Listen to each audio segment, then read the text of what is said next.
logicamente, nestes 2 trimestres, primeiro e segundo trimestres, os temas que estão sendo estudados são temas muito caros à fé pentecostal, e uma das razões dessa ênfase é que há um programa da Convenção Geral que estimula as igrejas a envolver-se de forma muito objetiva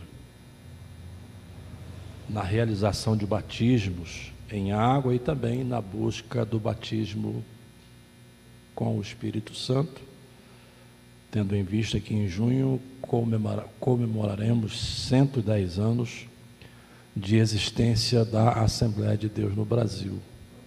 Então, esses 2 trimestres têm sido dedicados a temas que são temas caros à fé pentecostal.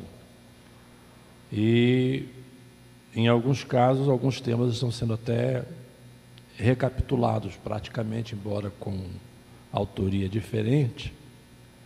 No primeiro trimestre foi o pastor Ezequiel Soares, neste trimestre é o pastor Elinaldo Renovato, o autor das lições, mas há lições que praticamente repetem lições que foram dadas no primeiro trimestre. Algumas pessoas reclamam, porque dizem que são lições repetitivas. Mas quando se estuda pedagogia, quando se estuda didática, principalmente, aprendemos que o aprendizado se faz pela repetição. Você precisa repetir conceitos, você precisa repetir princípios, de maneira que o aprendizado vai sendo assimilado, e não só assimilado, mas metabolizado, né? Vai fazer parte da sua natureza, digamos assim. Então, nesse sentido, eu acho válido, acho bastante importante que essas lições sejam ministradas, para que possamos compreender essas verdades. Compreender essas verdades, eventualmente elas vão sendo esquecidas, eventualmente elas vão sendo postas de lado, eventualmente vamos assimilando outros tipos de conceitos que não são próprios da nossa fé, e por isso é importante estudar essas lições. Na lição de hoje, de número 1, essa lição é praticamente uma lição panorâmica.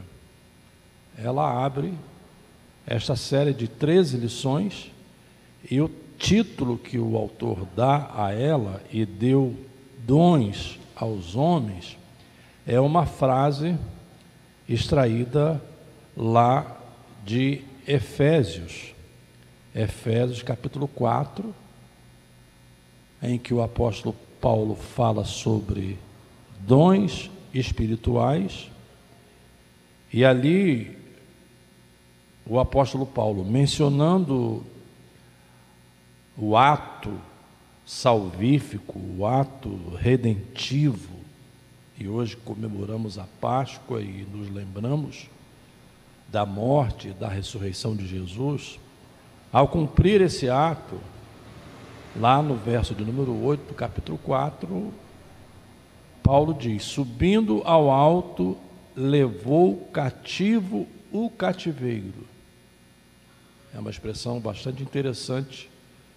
Levou cativo o cativeiro, ou seja, a morte que estava sobre nós, morte espiritual, essa morte, essa prisão, digamos assim, porque quando falamos de cativeiro, falamos de prisão, falamos de exílio, falamos de cessação de liberdade. Levou cativo o cativeiro, ou seja, nos deu vida em Cristo Jesus. Já estou crucificado com Cristo, Gálatas 2:20. A vida que agora vivo-a na carne, na fé do Filho de Deus, o qual me amou e a si mesmo se entregou por mim. Então, houve um processo de mudança Há um hino da nossa harpa que diz: que mudança em mim fez o meu bom Jesus entrando no meu coração. Quando ele entra, ele muda a nossa vida, ele muda a nossa história. Então essa é a ideia do verso. E logo depois vem a expressão: e deu dons aos homens.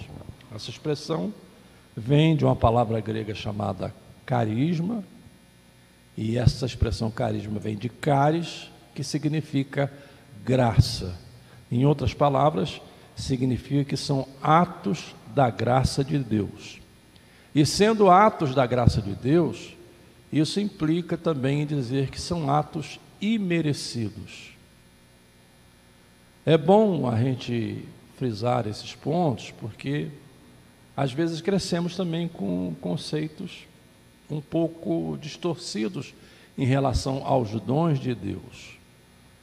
Há pessoas que pensam que os dons são alcançados por méritos humanos. Há pessoas que pensam que os dons possam torná-las mais santas diante de Deus, quando na verdade o que torna uma pessoa santa não são os dons, mas é a prática do fruto do Espírito. Como já estudamos aqui, eu creio que no trimestre passado, se não me foge a memória, é o fruto do Espírito. O fruto do Espírito, sim, esse santifica. É essa luta diária que todos nós temos entre carne e espírito. E sempre quando eu falo desse assunto, eu faço questão de frisar uma coisa. Quando lemos ali em Gálatas, capítulo 5, sobre essa luta, eu gosto de frisar que espírito ali vem com a primeira letra em maiúsculo. Pode pegar qualquer tradução que você tiver, a primeira letra vem em maiúsculo, e o texto todo do capítulo 5, quando se refere ao Espírito, sempre se refere com a primeira letra em maiúsculo. Porque há pessoas que pensam que é o espírito humano, e não é o espírito humano. Por quê? Porque quem produz o fruto em nós não é o espírito humano, quem produz o fruto em nós é o Espírito de Deus. É Ele quem produz esse fruto. O fruto não é nosso.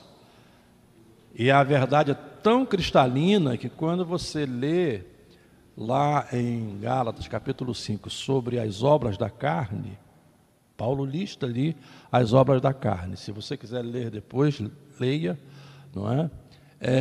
Você vai perceber que não existe uma qualidade positiva nas obras da carne. Então, se fosse produzida pelo espírito humano, necessariamente Paulo poderia colocar ali na lista das obras da carne alguma coisa boa. Mas não existe nada bom. Nada bom. As obras da carne não prestam. E ele não lista de maneira exaustiva. É tanto que ele diz: e coisas semelhantes a esta. Então ele não lista de maneira exaustiva. Podem haver outras coisas que estejam classificadas no mesmo nível. Então a carne em si mesma não produz nada de bom. O que faz com que nós sejamos cada dia mais santos é quando o Espírito Santo produz em nós o seu fruto.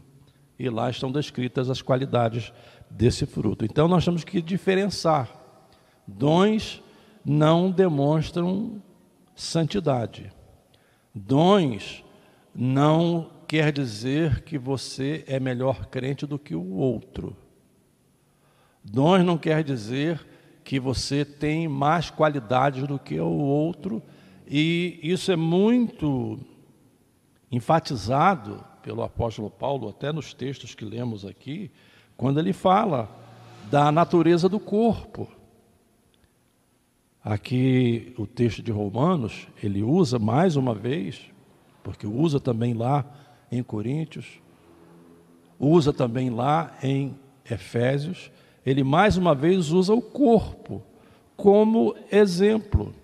E no verso 4, ele diz: porque assim como em um corpo temos muitos muitos membros e nem todos os membros têm a mesma operação? Cadê os que trabalham aí com anatomia, corpo humano? Podiam vir aqui dar uma aula sobre as especificidades de cada parte do corpo. Não existe uma parte do corpo que seja imprestável. E é muito interessante que Paulo, lá, quando trata dos dons em Coríntios, ele se reporta outra vez à figura do corpo e chega a dizer que até aqueles dons, até aqueles membros, aliás, que nós consideramos menos honrosos, e ali são expressões eufemísticas, né, para não usar os termos de forma direta, até aqueles dons que consideramos menos honrosos, a esses damos maior honra. E que membros são esses no corpo? São os membros dedicados à fertilização, são os membros dedicados à procriação humana, que são essencialmente necessários para a procriação. Sem eles não há procriação. Se eles não fossem usados, nós não estaríamos aqui nesta manhã. Se os nossos pais não tivessem usado esses membros, nós não estaríamos aqui, nós não teríamos filhos também. Então, são membros essencialmente importantes na estrutura do corpo. A ideia que Paulo quer passar é exatamente essa, é banir da igreja esse conceito de crentes melhores e de crentes piores. Cada um tem o seu dom, cada um tem a sua vocação, cada um tem o seu chamado. E às vezes, quando nós, até como líderes, invertemos as coisas, tiramos alguém de uma posição e colocamos noutra, para a qual ele não tem nenhuma vocação, nós vamos estragar o ministério dessa pessoa. É como você pegar a mão e tentar colocar a mão no lugar do ouvido. Então, se você foi chamado nessa vocação, permaneça nela. Esse é o dom que Deus lhe deu. É importante a gente frisar isso, para não haver dúvida, não tirar da igreja, de maneira geral, essa questão de que você é melhor porque Deus lhe usa, digamos, para orar e curar aqueles que são enfermos. Ao contrário, isso aí deveria fazer de você uma pessoa mais dependente de Deus, porque o dom não é seu, o dom é de Deus, é Ele quem dá, e esse é o título da lição. E deu dons aos homens, foi extraído desse verso do capítulo 4, verso 8 de Efésios, e deu dons aos homens, é Ele quem dá esses dons. Para efeito de classificação, o autor aqui classifica em 3 listas os dons, porque às vezes também por muito tempo fomos ensinados, eu tenho os 9 dons, já começa pela vaidade, né? Quando a pessoa começa a dizer que tem os 9 dons, já é uma expressão de vaidade, porque quem tem não se anuncia, quem tem, seja qualquer dom, deixa que o dom transpareça. Mas nós não podemos categorizar os dons de maneira assim tão limitada.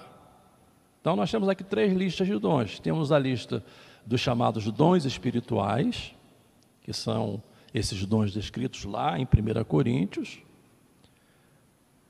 E nós vamos estudar esses dons aqui nesta série de lições. Temos a lista dos chamados dons de serviços. Esses dons aparecem aqui em Romanos capítulo 12 e também lá em 1 Coríntios capítulo 12, no final, se reporta a alguns desses dons. E temos a lista dos chamados dons ministeriais, que eu preferencialmente chamo de dons funcionais. Dons funcionais é aquela lista que está em Efésios capítulo de número 4. Então, Classifica-se dessa maneira para se entender melhor a natureza desses dons, mas todos eles são dados por Deus. São dados por Deus. Falando aqui dos dons de serviço e também dos dons ministeriais, eu diria que esses dons podem ser considerados uma espécie de vocação. Ou seja, há pessoas que recebem esses dons, são dádivas de Deus, elas vão além da sua capacidade, e às vezes a gente não entende bem, e a gente confunde com dons espirituais, quando esses dons naturalmente eles são dons vocacionais. Você percebe que há na igreja pessoas que têm uma vocação muito clara para o serviço. Elas estão prontas para ajudar, elas são generosas, elas repartem do que têm com generosidade, de uma forma, digamos, extraordinária. Não é uma coisa do dia a dia, é uma coisa que vai além, não é, da sua capacidade pessoal. Às vezes tira do seu próprio pão para servir o outro que não tem. E por que é um dom? Porque na carne, muitas vezes, nosso desejo é não fazer. Eu não sei se vocês experimentam isso, eu experimento. Vocês não imaginam o número de pedidos que chegam pelo Facebook de pessoas com problemas e com necessidades, e você não tem condição de fazer, não tem dinheiro para fazer, e às vezes você fica até meio com o coração raivoso. Será que só tem eu? Tanta gente que essas pessoas podem pedir, não é? A gente passa aí nas esquinas, vem alguém vendendo uma balinha. Tem pessoas que levantam até o vidro. Eu não estou dizendo que eu sou diferente, não. Eu estou dizendo que a generosidade, ela é um dom de Deus.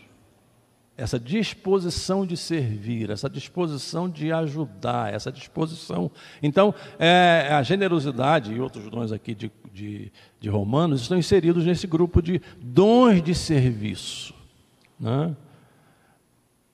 Nós tivemos aqui em nossa igreja um irmão que vocês conheceram bem, o Brasil, né? Quem conheceu o Brasil aqui? O Brasil tem uma história longa conosco, né? Em nossa igreja. E eu vou dizer uma coisa com todo respeito aos demais diáconos. Não se sintam desprestigiados pelo que eu vou dizer. Mas o Brasil era o melhor diácono desta igreja.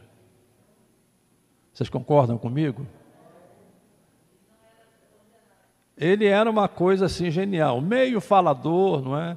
No sentido não mal da palavra, né? Mas ele era prolixo e falava bastante, né? Da natureza dele, né? Mas para servir, para chegar, encaminhar, trazer, enquanto o outro diácono ia buscar, ia levar um milho para moer, ele já estava com milho moído, fubá moído, já o angu pronto e servido. E era o dom que ele tinha de Deus, né?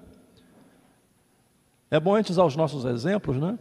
Não é que os outros não sejam bons, absolutamente. Estou usando um exemplo positivo, né, para mostrar a natureza desses dons de serviço.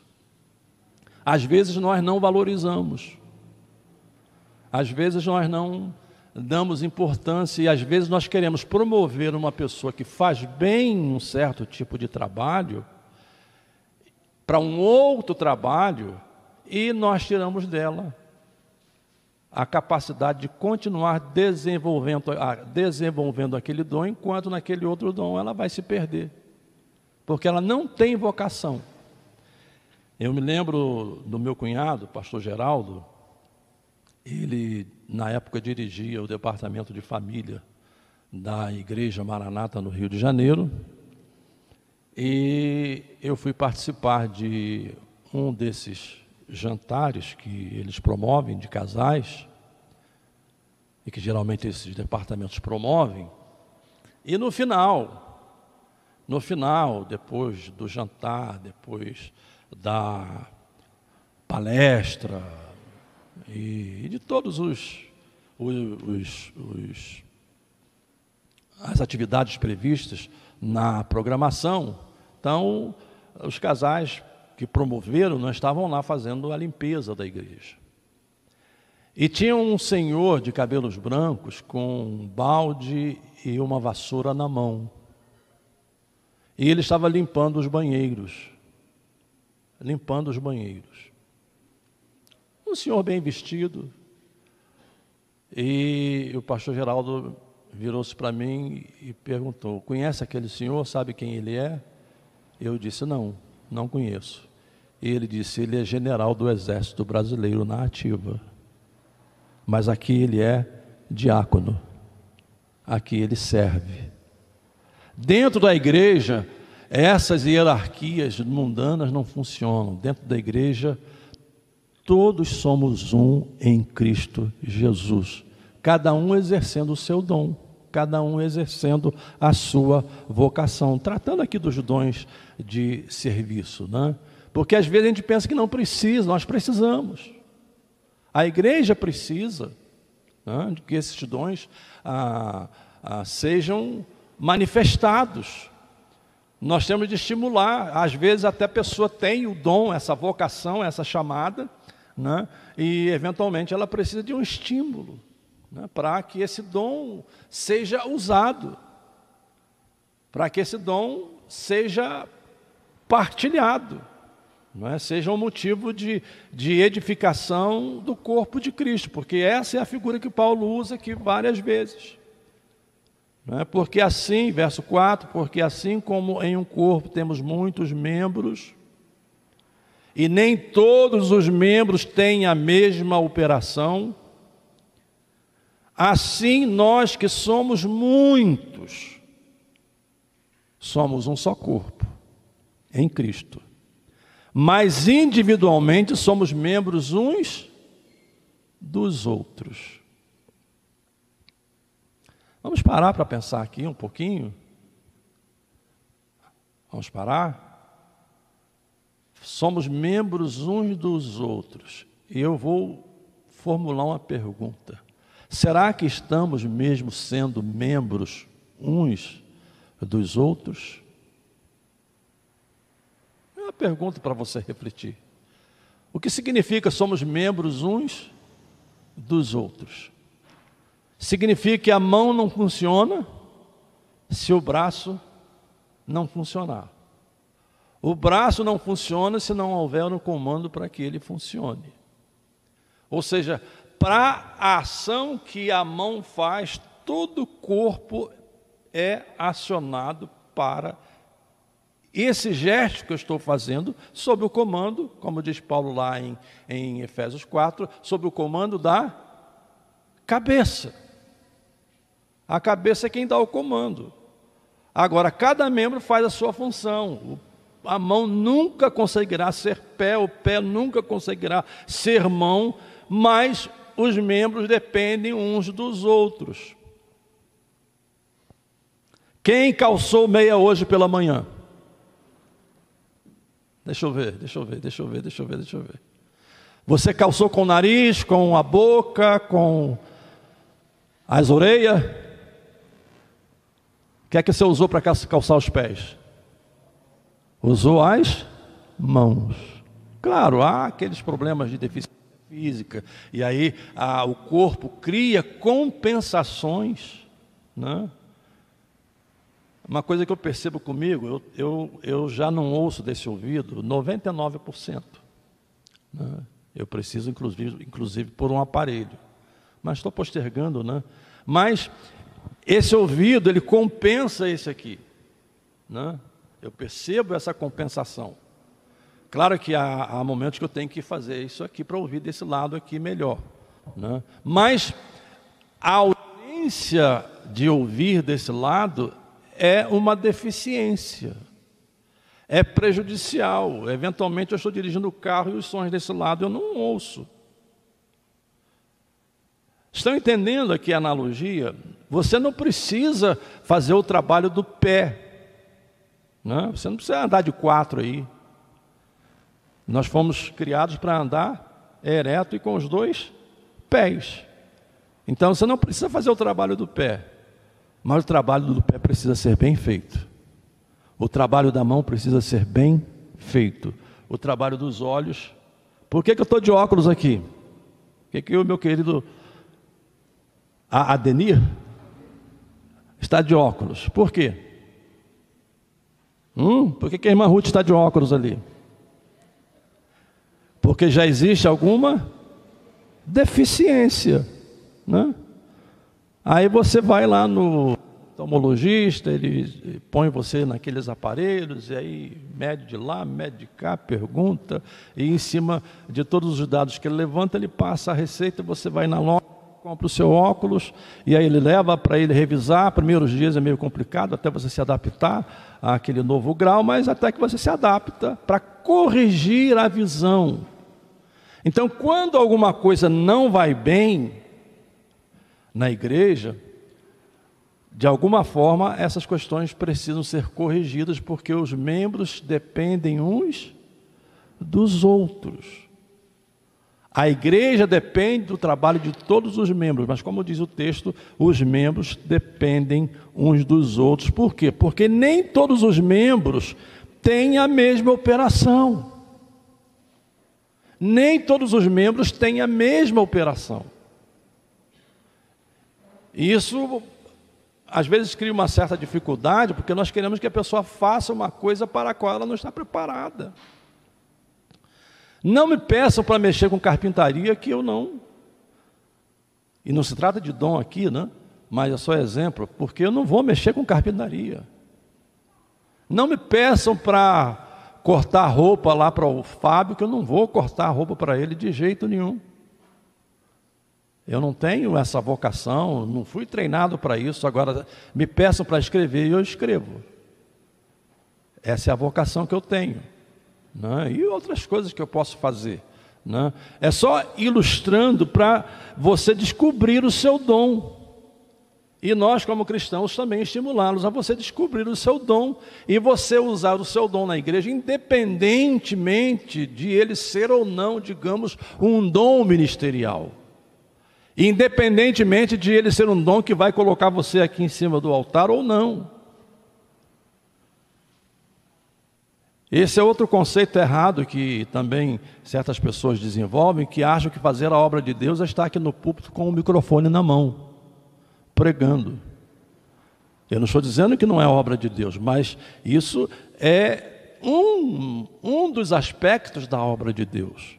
E às vezes, para que você esteja no microfone pregando e sendo usado por Deus ou ensinado por Deus, existe um montão de pessoas que não aparecem, mas têm o dom de interceder além do normal, e elas estão lá intercedendo por você, para que Deus lhe ajude, para que Deus lhe sustente, para que Deus lhe dê palavras, para que você seja uma pessoa usada pelo Senhor.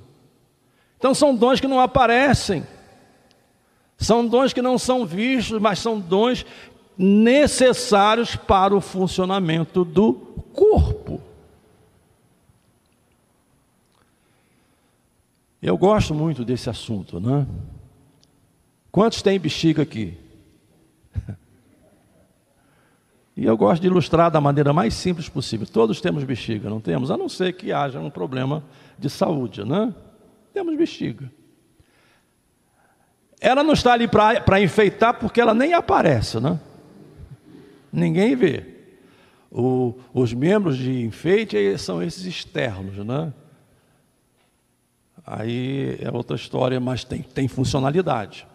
Nariz funciona, ouvidos funcionam, né? Mas é bexiga. Não aparece.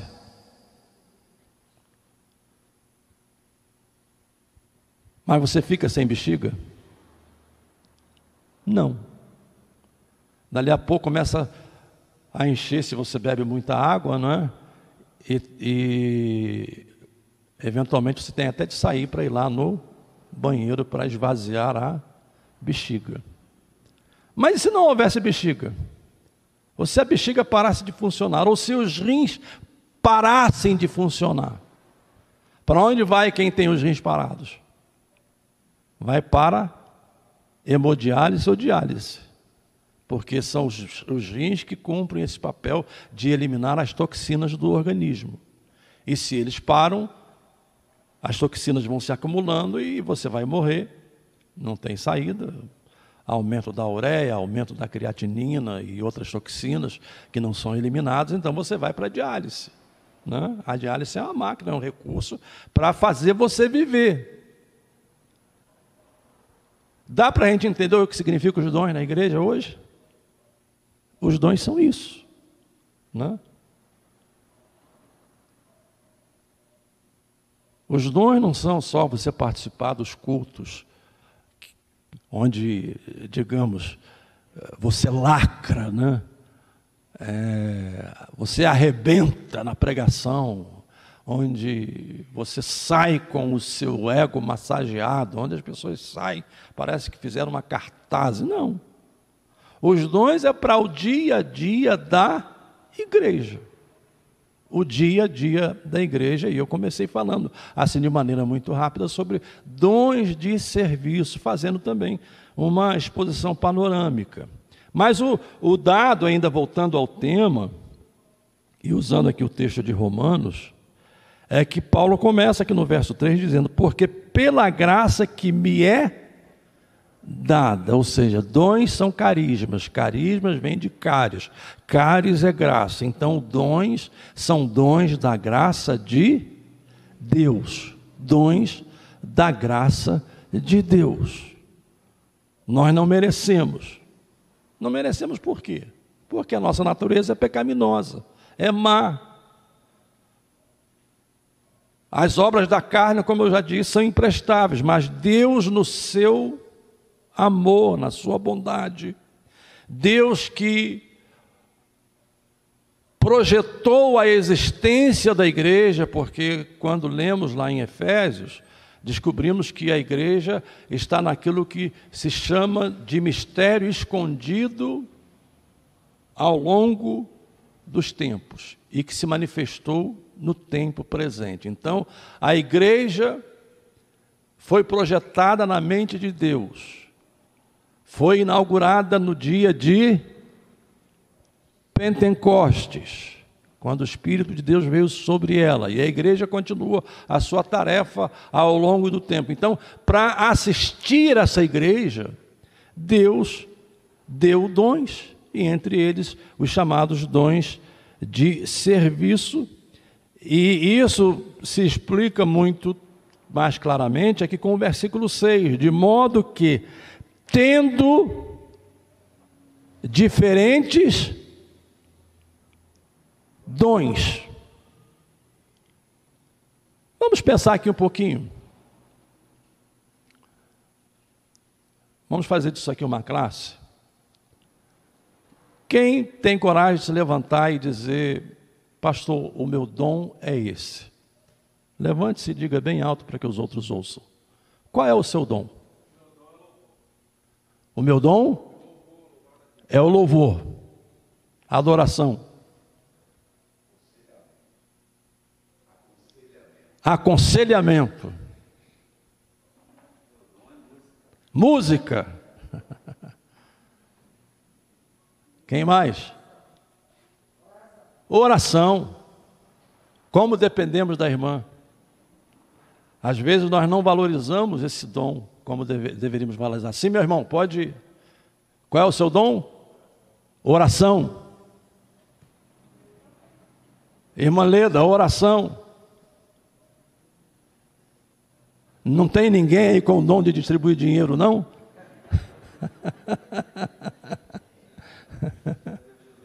Eu estou querendo me encostar nesse aí, viu? Só para descontrair. Neomário, o dom dele é tesouraria, porque a igreja foi fundada, ele não sai de lá. né? Né? Desde que a igreja foi inaugurada que o Neomário está ali na tesouraria, né? Bom tesoureiro. Teve que voltar, né? Pois é. Não adianta, né? Não adianta, né? A gente até tenta, mas não consegue. É lá que você funciona, né? Estão entendendo o que eu quero dizer aqui? Porque a gente só valoriza aqueles dons visíveis, aquela coisa de o cara chega, dá uma profecia, aquela coisa de o cara chega, perdão pela expressão, né? O irmão chega e interpreta as línguas, o irmão chega e impõe as mãos e Jesus cura. A gente só valoriza isso. E acha que esse irmão é crente, é santo, é não sei o quê, e isso não é, como eu disse no início, não é identificação de santidade. E tem tantos outros dons necessários que a gente não valoriza. Por isso Paulo disse lá em 1 Coríntios, aos quais damos menor honra. E são dons necessários à vida da igreja, sobretudo nessa área dos dons de serviço. Dons de serviço. Uma das coisas que a gente tem dificuldade no Brasil nessa área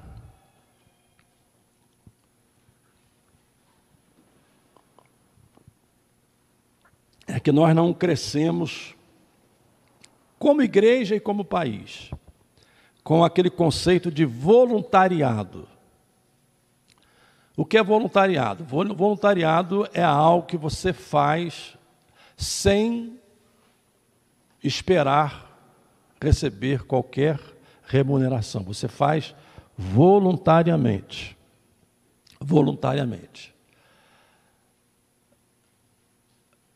A igreja, às vezes, hoje enfrenta essa dificuldade, porque esse conceito de voluntariado, ele é um conceito ainda está, digamos, em fase embrionária, crescendo, mas ele não existe como cultura, Nos Estados Unidos, por exemplo, se há um desastre, em meia hora você tem lá um montão de socorristas e um montão de gente que voluntariamente se faz presente para socorrer e prestar os primeiros socorros. É cultura do país, porque é uma cultura protestante, uma cultura que cresceu assim, dessa forma, né? Então, esses dons, irmãos, eles são dons dados por Deus para serem exercidos de forma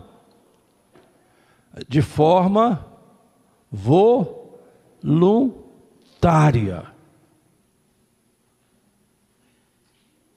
São dons para serem exercidos de forma voluntária.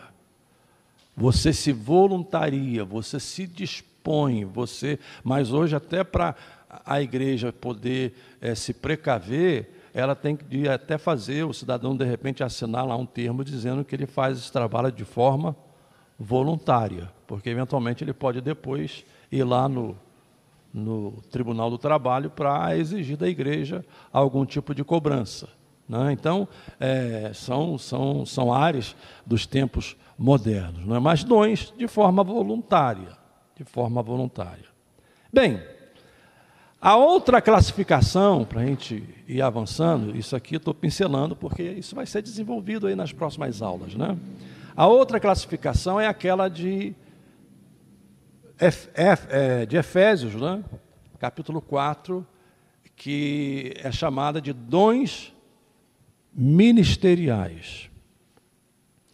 E, como eu disse, eu prefiro chamar de dons funcionais. Deixe-me abrir aqui a minha Bíblia. Não é? Por que eu chamo de dons funcionais? Eu chamo de dons funcionais porque são dons que dão funcionalidade à igreja. São dons que fazem com que os outros dons sejam despertados. Dons que estão adormecidos, esses dons aqui de Efésios fazem com que esses dons sejam despertados. E esses dons também entram naquela natureza vocacional. Veja que a expressão aqui no verso 10 do capítulo 4 de Efésios diz, verso 11, e ele mesmo concedeu.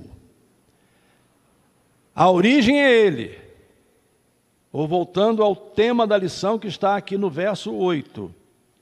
E ele deu dons aos homens. A concepção de conceder aqui significa é ele quem estabelece. Quem se lembra de Atos capítulo 12?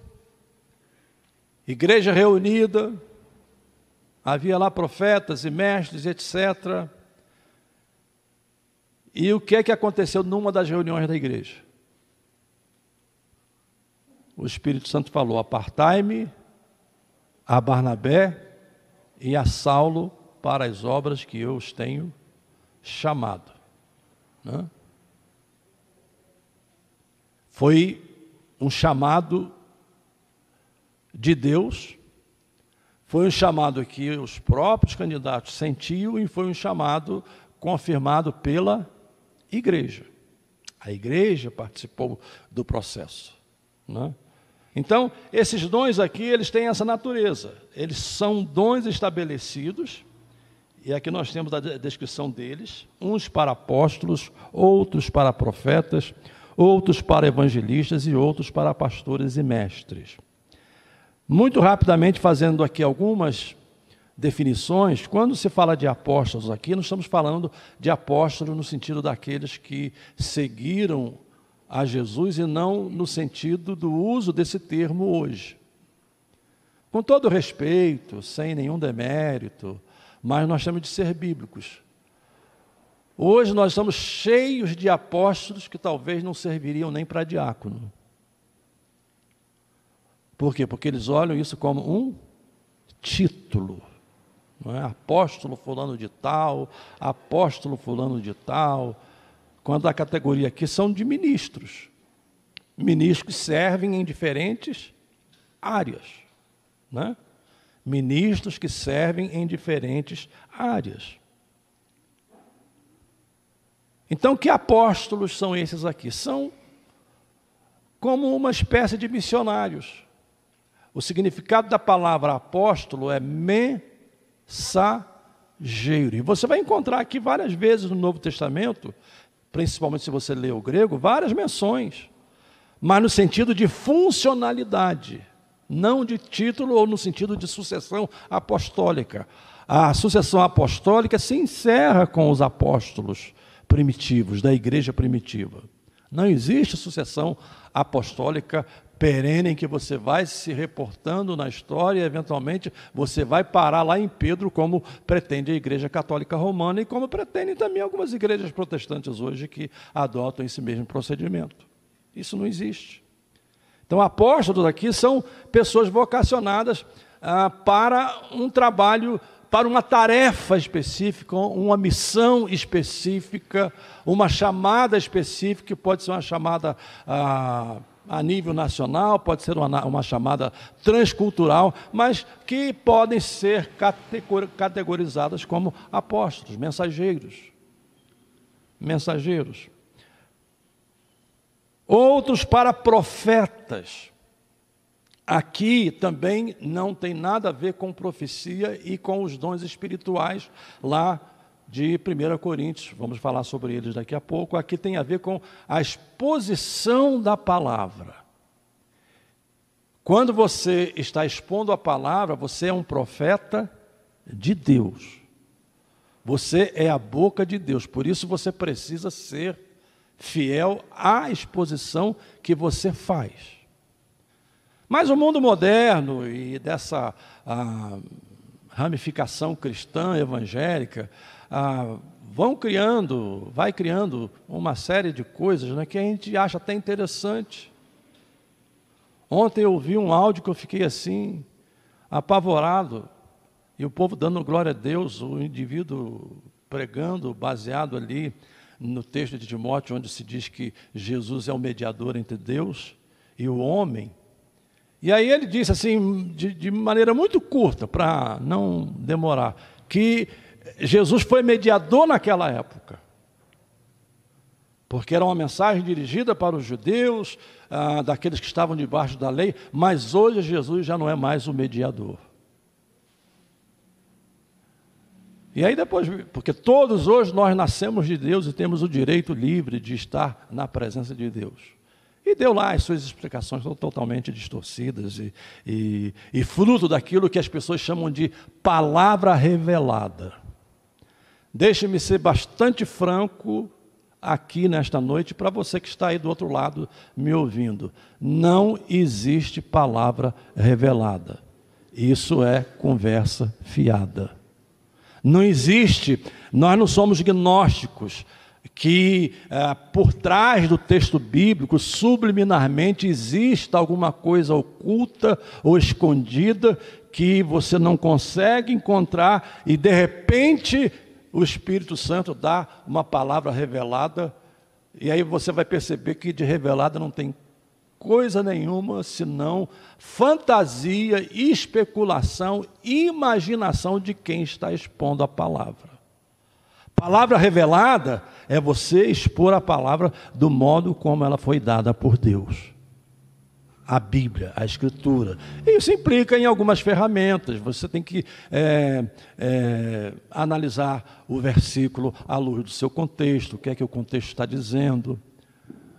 Quando a gente estuda a bibliologia, a gente aprende uma coisa muito interessante, né? É que a Bíblia só foi dividida em versículos agora, em capítulos, não faz muito tempo, né? Em termos históricos, né? E também em versículos. Antes a Bíblia era um bloco só. Mas essa divisão em versículos, ela facilitou por um lado, mas por outro criou essa coisa. Você lê um versículo e em cima daquele versículo você diz uma coisa que o versículo não está dizendo. Eu já falei isso aqui algumas vezes, né, mas não custa nada repetir, né? Posso todas as coisas naquele que me fortalece. E aí você bate no peito, né? Posso ter um carro novo, posso ter uma casa nova, claro que pode, né? Mas Paulo, quando diz isso, ele diz assim: sei estar contente em qualquer situação. Sei ter fome, como também sei ter abundância. Em outras palavras, posso comer um filé mignon hoje, como posso comer um ovo frito amanhã. Em qualquer coisa, quem me fortalece é o Senhor. Esse é o sentido do texto. E não esse sentido unilateral, exclusivo, de que você agora vai na primeira agência de carro e diz: olha, esse carro é meu. Pode até ser seu, se você tiver dinheiro para comprar, né? E não estou dizendo que você não possa ter esse carro, não é isso que eu estou dizendo. É que um dia você pode não ter esse carro. Um dia você pode ter uma Fubica velha, né? Um dia você pode não ter o filé mignon, e pelo menos lá em casa, filé mignon não entra. Né? Entra uma carne de segunda, 100, etc. E assim mesmo, até estrogonofe, agora estamos fazendo estrogonofe só de frango. Porque não está dando para fazer estrogonofe de carne, não está dando. E eventualmente durante a semana é ovo frito, é ovo de omelete, é ovo de...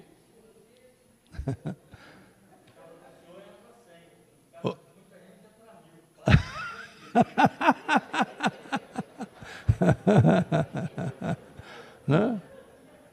Esse é o sentido do texto. Posso, ou seja, eu estou contente em qualquer situação, porque quem me sustenta é o Senhor. Quem me produz alegria é o Senhor. É a epístola da alegria, Filipenses, né? Epístola da alegria. Quem me produz a alegria é o Senhor. E quando Paulo escreve isso, ele estava preso. Não imagine uma prisão moderna, imagine uma prisão daquelas antigas, da época de Roma, insalubre. Imagine as condições de saúde de Paulo ali na prisão, né? A insalubridade, né? Mal que isso produz à saúde. Ele diz: sei estar contente em qualquer situação. Então, palavra revelada, isso aí sempre quando se usa isso, vem as histórias, vem as imaginações, vem essa coisa de você precisa trazer coisa nova. Irmãos, coisa nova é a palavra de Deus. Ela se renova todas as manhãs e alimenta. Teve um pastor que fez uma ilustração muito interessante,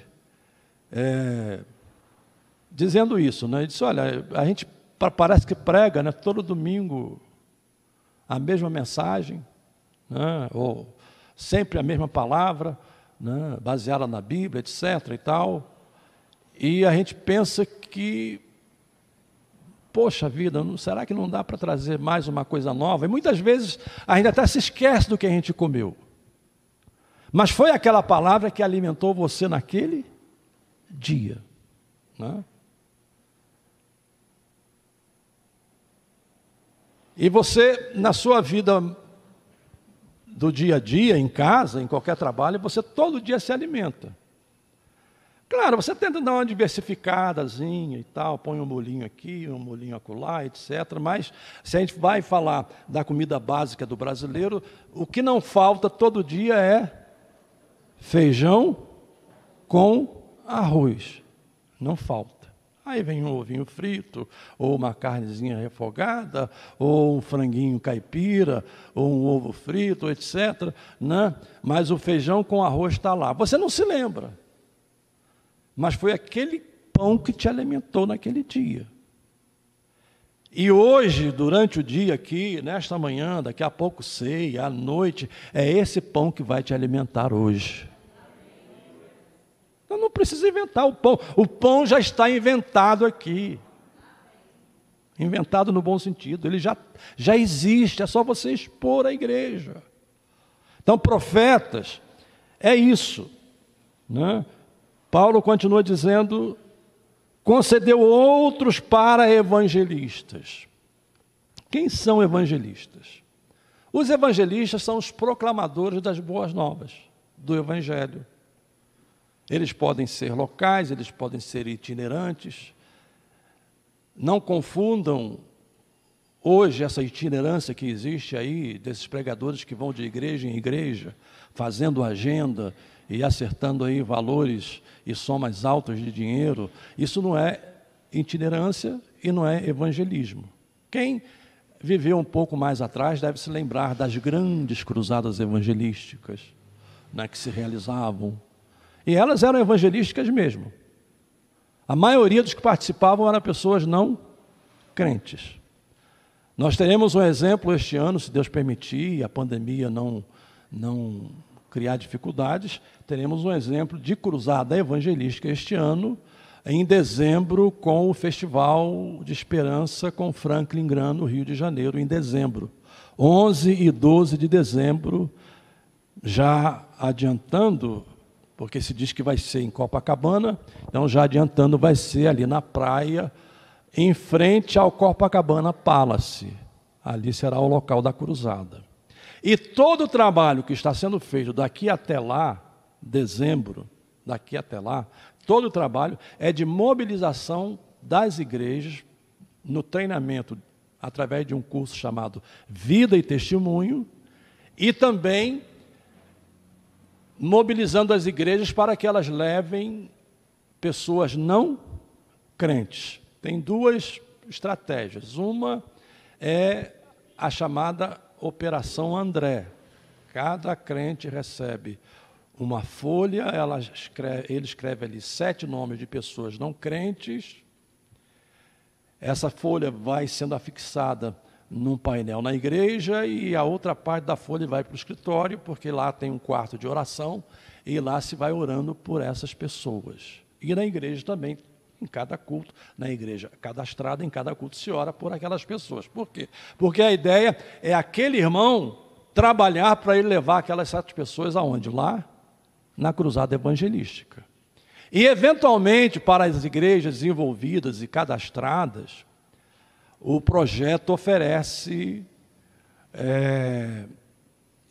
ajuda para custeio de ônibus, por exemplo, e isso de acordo com o nível de comprometimento da igreja.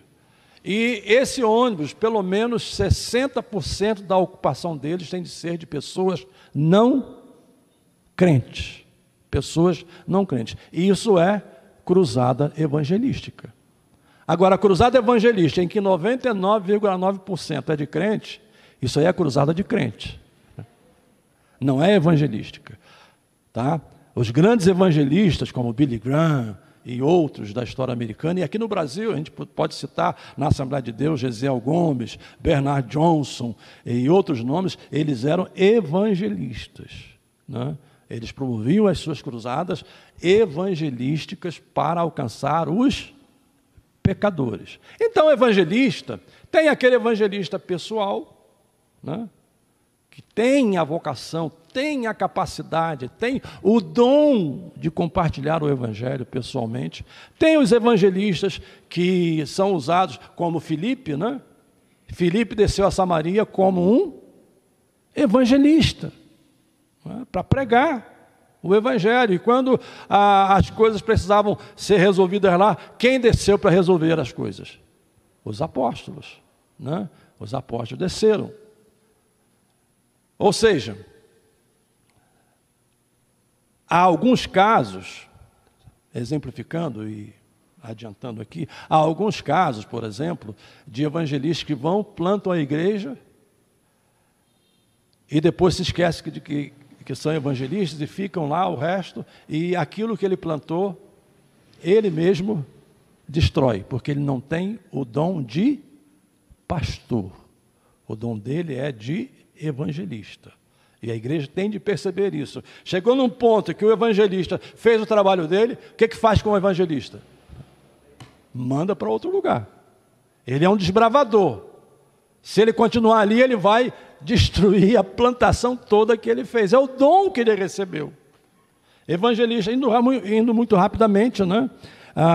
E outros para pastores e mestres. Essa conjunção aqui, pastores e mestres, ela é necessária porque ela quer dizer que um pastor precisa ser mestre. Mestre aqui não é no sentido acadêmico, não é de você ter um doutorado, ter um mestrado, embora isso seja válido, seja útil, mas mestre aqui é no sentido de ter o dom de expor a palavra. A capacidade de expor a palavra, porque é isso que a igreja precisa.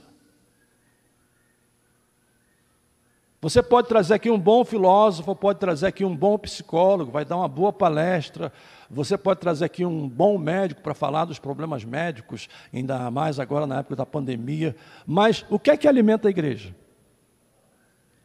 Não ouvi, está muito... A palavra. É a palavra que alimenta a igreja. Sem palavra a igreja não funciona. Sem palavra os outros dons que não aparecem. E a ideia aqui de Efésios é essa, para avançar e a gente não furar ali o horário, não é? Mais adiante, o verso 12 diz: com vistas ao aperfeiçoamento dos santos para o desempenho do seu serviço, para a edificação do corpo de Cristo. Ou seja, esses dons existem para despertar os outros dons, para que cada um cumpra o seu chamado com vistas ao serviço cristão na igreja. Mal ilustrando, e aí eu já vou para os dons espirituais para a gente concluir, né? Mal ilustrando, quais são os órgãos vitais do corpo humano?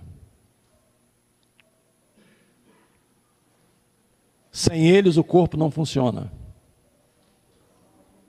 Coração, pulmões, fígado, que mais? Rins. Aí por aí afora, né? Tem um número de órgãos vitais. Sem eles, o corpo não funciona. Eles fazem com que o corpo possa funcionar. Ou seja, eles desadormecem, digamos assim, outros membros do corpo que sem esses órgãos, esses membros não funcionariam. A mão funciona se não houver vida? O pé funciona se não houver vida? Nenhum dos membros do corpo funciona. Então, eu poderia mal comparar, dizer que esses dons aqui funcionais de Efésios capítulo 4 são espécie de dons vitais, funcionais para fazer o corpo funcionar, para despertar os outros dons que a igreja tem, não é, que estão aí espalhados e que a igreja precisa desses dons. E por fim, nessa categorização que o autor faz, ele apresenta a lista ali dos dons espirituais de 1 Coríntios. E eu não posso tratar esses dons de 1 Coríntios como dons vocacionais, porque eles não são dons vocacionais. Eles são dados por Deus, mas não são dons vocacionais, e o próprio texto diz isso, né? Vamos lá para 1 Coríntios, não é? O texto diz isso.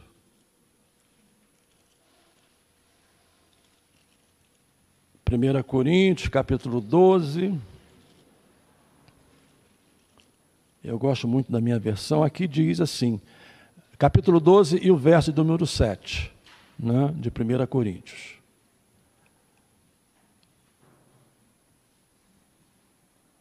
A manifestação do Espírito é concedida a cada um, visando a um fim proveitoso, ou como está aí na sua versão, mas a manifestação do Espírito é dada a cada um para o que for útil, ou seja, é dada com finalidades, não é para produzir espetáculo. Esse é o primeiro ponto.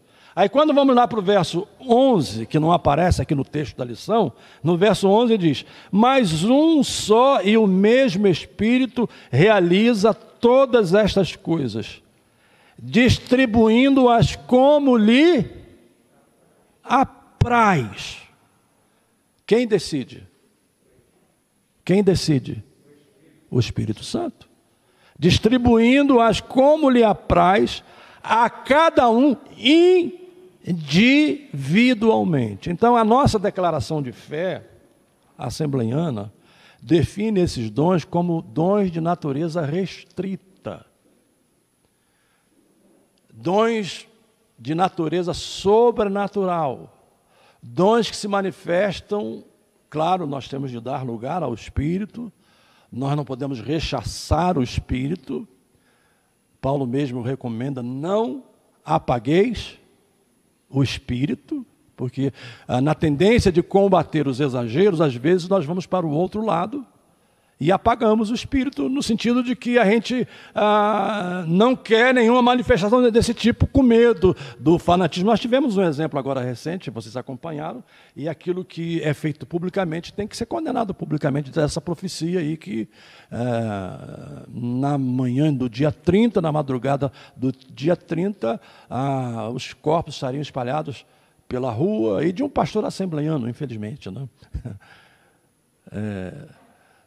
Os corpos estariam espalhados pela... Depois ele tentou explicar, né? E quanto mais se explica, pior a emenda fica. Não, o melhor seria ele pedir perdão, eu errei, né? Teve um lá nos Estados Unidos que profetizou que o Trump, a torcida era tanta, né, que profetizou que o Trump seria eleito. Claro que não vou entrar no mérito de fraudes, etc., né? Mas depois ele veio e disse, eu errei. Ele publicamente veio e confessou, eu errei, foi impulsão da carne, foi da minha vontade, etc. A melhor coisa é fazer isso, não é? Porque você pode, e por isso a Bíblia diz, em relação à profecia, que a profecia precisa ser julgada, não é? Quando alguém dá uma profecia, a igreja tem de julgar a profecia, porque a profecia, primeiro, não pode colidir com a palavra de Deus. Segundo, ela tem que cumprir aqueles 3 pontos lá que Paulo mostra: exortação, edificação e consolação. Se estiver fora desses 3 pontos, Tem que ser julgado. E tem que julgar o profeta também. Ah, não, mas não se pode. Tem que julgar. O profeta precisa ser corrigido. Não se corrigem outros pecados na igreja? A profecia é um pecado ruim? Alguém chega para você e diz, amanhã você vai se levantar dessa cama e não se levanta? Isso é um grave pecado? Você falar em nome de Deus, prometer cura, né? E você não se levanta e o profeta fica lá e não é corrigido? Tem que ser corrigido, como em outras áreas da igreja, né? Correção para ele aprender a não dizer coisas que Deus não disse, coisas que Deus não mandou falar, né? Nós cremos na contemporaneidade dos dons, cremos no dom de profecia. Eu poderia citar aqui poucas profecias que me foram dadas e que se cumpriram, mas poderia citar várias. São 11 horas, vou concluir, né? Quando eu fui candidato, vocês se lembram, né? Várias pessoas chegaram para mim profetizando, Deus está me mostrando o Senhor lá no Congresso Nacional. Eu ouvia, guardava, graças a Deus eu aprendi a ser maduro nisso com meu pai, né? Eu ouvia, guardava. Mas no dia seguinte o irmão que profetizava ligava para mim e dizia, você não tem um carguinho para mim aí não? Para me ajudar aqui durante a campanha? Aí quando eu dizia que não tinha um carguinho, ele saía de cara feia, porque a profecia que ele deu, ela tinha uma outra finalidade, né? Aí 2 dias antes da eleição, o meu cunhado chega lá em casa, né, terminando a campanha, e diz, olha, a irmã fulano tal falou para você ficar tranquilo, despreocupado, já passar o terno da posse que o senhor já está eleito. Aí eu disse para ele, meu amigo, não vai nessa não, se não tiver voto na urna, eu não estou eleito. Então, segura aí a bagaça, né? E eu não fui eleito. Se eu fosse desse tipo de pessoa influenciada, eu estaria triste, estaria maldizendo o profeta, estaria maldizendo os dons, estaria maldizendo a igreja, estaria maldizendo todo mundo. Por quê? Porque a gente não julga, não ensina, e o povo gosta disso, né?